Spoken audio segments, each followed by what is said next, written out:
નમસ્કાર સૌ મિત્રોને આજના આ વિડીયોમાં આપ સૌનું હાર્દિક સ્વાગત છે। મિત્રો, અગાઉના વિડીયોમાં આપણે ભાષામાં ગુજરાતી અને જે સંસ્કૃત છે અને ગણિત વિજ્ઞાન અને સામાજિક વિજ્ઞાન આ ચાર વિષયોનું PML 1 અને PML 2 છે એનું સંપૂર્ણ એનાલિસિસ જોયું છે।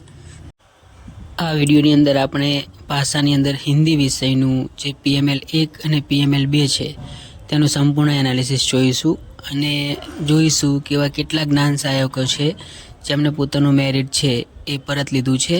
તો વિડીયોના અંત સુધીમાં બન્યા રહેશો। તો શરૂઆત કરીએ એનાલિસિસની।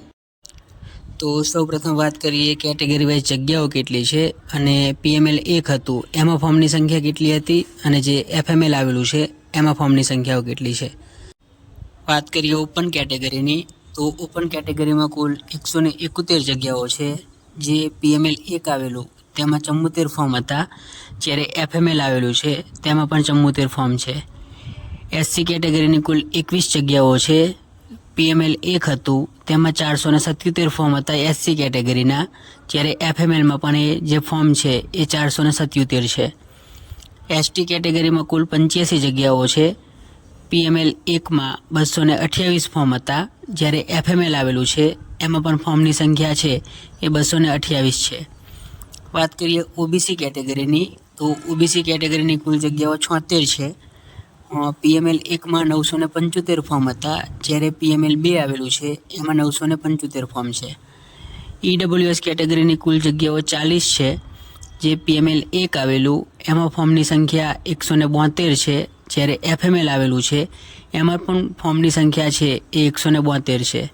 તો કુલ 393 હિન્દીની જગ્યાઓ માટે 1926 ફોર્મ છે એ PML 1માં હતા, જ્યારે FMLમાં પણ 1926 ફોર્મ જ છે। એટલે બીજા વિષયોની જેમ હિન્દી વિષયમાં ફોર્મની સંખ્યામાં કોઈ વધારો કે ઘટાડો થયેલો નથી। તો હવે આપણે આગળ વાત કરીએ મેરિટ રેન્જ મુજબ જે PML 1માં કેટલા ઉમેદવારો હતા અને જ્ઞાન સહાયકો જે મેરિટ પરત લીધું છે તેના લીધે જે FML આવેલું છે એમાં મેરિટ રેન્જ પ્રમાણે ઉમેદવારોની સંખ્યા કેટલી વધી છે કે કેટલી ઘટી છે, અને એના આધારે આપણે જોઈએ કે એવા કેટલા જ્ઞાન સહાયકો હતા જેમને પોતાનું મેરિટ છે એ પરત લીધું છે। વાત કરીએ મેરિટ રેન્જ 73 થી 70ની, તો જે PML 1 આવેલું તેમાં 73 થી 70 મેરિટ રેન્જ વચ્ચે 7 ઉમેદવારો હતા, જ્યારે FML આવ્યું છે તેમાં પણ 73 થી 70 વચ્ચે 7 ઉમેદવાર જ છે। એટલે 73 થી 70ની જે મેરિટ રેન્જ છે એમાં કોઈ પણ પ્રકારનો તફાવત જોવા મળતો નથી। વાત કરીએ 69 થી 67 મેરિટ રેન્જની, તો 69 થી 67માં જેનું મેરિટ છે એવા PMLમાં 235 ઉમેદવારો હતા, જ્યારે FMLમાં પણ એ ઉમેદવારો છે એ 235 રહ્યા છે। તો 69 થી જે 67નું મેરિટ રેન્જ છે એમાં પણ કોઈ પણ પ્રકારનો તફાવત જોવા મળતો નથી। વાત કરીએ 66 થી 65ની મેરિટ રેન્જની, તો PML 1માં 505 ઉમેદવારો હતા, જ્યારે જે FML આવેલું છે એમાં 503 ઉમેદવારો છે જેની મેરિટ રેન્જ છે એ 66 થી 65 વચ્ચે છે। તો આ મેરિટ રેન્જની અંદર 2 ઉમેદવારો છે એનો ઘટાડો જોવા મળે છે। તો અહીંયા જે ઘટાડો થયો છે એ નીચેની મેરિટ રેન્જમાં ગયેલા છે, કારણ કે ઉપરની મેરિટ રેન્જમાં કોઈ પણ પ્રકારનો તફાવત જોવા મળતો નથી। તો 64 થી 60ની મેરિટની રેન્જની વાત કરીએ, તો PML 1માં 997 ઉમેદવાર હતા, જ્યારે FML આવેલું છે એમાં 998 ઉમેદવાર થયા છે। તો જે 66 થી 65 વચ્ચે કોઈ ઉમેદવાર હશે એ ઉમેદવાર છે એનો એકનો અહીંયા વધારો થયો જોવા મળે છે। વાત કરીએ 59 થી 54ની, તો આ મેરિટ રેન્જમાં PML 1માં 182 ઉમેદવાર હતા, જ્યારે જે FML આવેલું છે એમાં ઉમેદવારો વધી અને 183 થયા છે। તો અહીંયા પણ એક ઉમેદવારનો વધારો જોવા મળે છે। એટલે સ્પષ્ટ દેખાય છે કે જે 66 થી 65 વચ્ચે જે 2 ઉમેદવારો છે એનું મેરિટ ઘટ્યું હતું, તે નીચેની 2 મેરિટ રેન્જ છે એમાં એ લોકો આવી ગયા છે।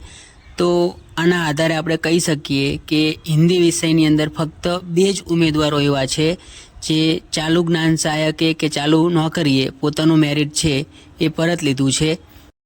આમ 1926 ફોર્મ સામે ફક્ત 2 જ ઉમેદવારોએ પોતાનું મેરિટ પરત લીધું છે। પણ હજુ જ્યારે વેરિફિકેશન કમિટી છે એ વેરીફાઈ કરશે તો આમાંથી પણ હજુ ઘણા એવા ઉમેદવારો હશે જેને ચાલુ નોકરી કે ચાલુ જ્ઞાન સહાયકે પોતાનું મેરિટ પરત નથી લીધું। તો હજુ આ મેરિટ રેન્જના ઉમેદવારની અંદર પણ વધારો અને ઘટાડો થઈ શકે છે.